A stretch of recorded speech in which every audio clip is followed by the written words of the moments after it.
anthropology has a bunch of techniques for simply categorizing what large groups of people are doing. Okay. And I'll say right up front, what I'm going to say is nonsense. Okay. The idea that anthropology can prove anything is ridiculous.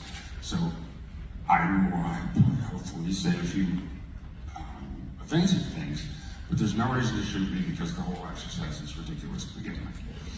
Okay. Die Hard's a movie. Movies are graphic, representational graphics. Okay? People have been doing that for, I don't know, 50,000 years or so. Because the first of it is like, a human hand in blood on a cave wall, which is actually, if you think about it, a pretty sophisticated work of art.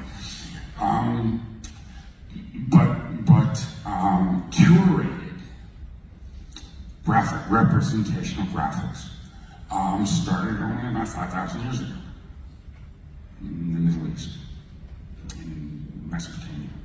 Now, you've got museums here that have it. I happen to do it in the Louvre, in Paris, okay? In order to see what something is, it helps a lot if you can get into another dimension from it, okay? People, try to get close, far away from it. Different relative speeds work like crazy to see something that you couldn't see before, okay? So if the piece of art is on the wall, why are you standing in front of it? Walk. And in the Louvre, you can walk the entire 5,000 years of graphic representations. You can do it in an hour or so. And it flips. You see, everything flips. And what happens is, it's very much like, you can begin to see the stick man of history walk. Does that make sense? Yes. Okay. And you can see when something is different. Like the first thing I saw was all representational art is about kings. It's about the king. Right? It's about glorifying the king. Everything. The first place I saw anything different was, what's his name? Bruegel, who did stuff about the peasants. Except if you look at what he does, everything he does about the peasants is how mean and stupid they are. So it's really like Fox News. Don't pay attention to the rich people who are stealing everything from you. Pay attention to these poor people and how awful it would be if they had any power. So that's still the same thing. That is still, propaganda for the king. Okay.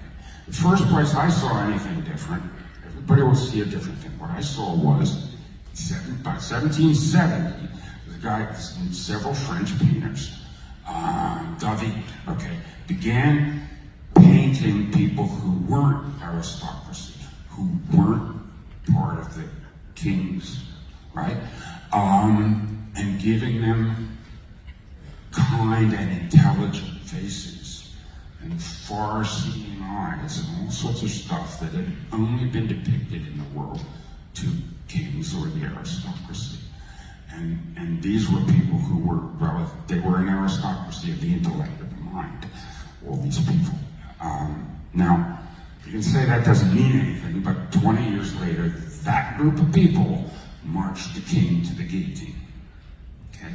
It really changed. The world changed right there. Okay? Prior to that, the kings had absolute control of graphic representation. Okay? Now, we went through a couple of hundred years where there's a big battle for control of it. And the world changed like crazy in the process. Okay? 1925, movies became the representational medium of our era, okay? Now, but because they were complicated, movies were all made by the people who were all about people who were like the people who were making it. They were about common people, normal people. They were about people who were extraordinary because of their mind or their hearts, or they were extraordinary morally. Okay, but it wasn't about where they were born and how much money they had. And that went for maybe 80 years. We had that, wealthy people would say chaos, okay?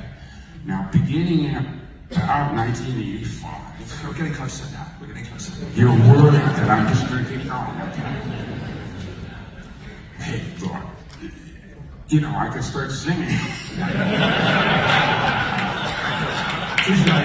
Now, in about 1985, the money went after the graphic representations of our time in this. They went after the movie studios. And the way we saw it was, such and such corporation is buying the studio, right? There's no such thing as a corporation. Corporation is just a bunch of rich people who hire overseers to protect their interests. Okay?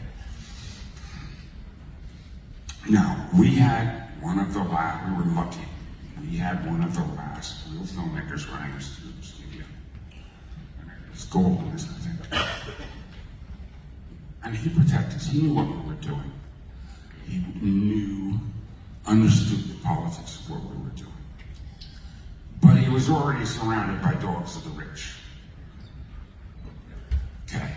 And the way he held them at bay was, look, it's just an action movie about a Christmas party that gets all screwed up. Right? So the dogs of the rich went back to sleep by the fire, and that was it. And we got away with it. Okay?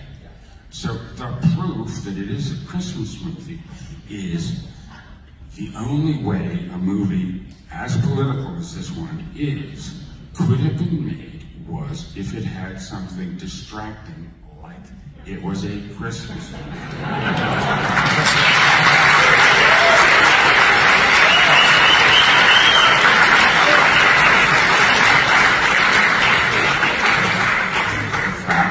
Exists as it exists, ergo, it must be a Christmas movie.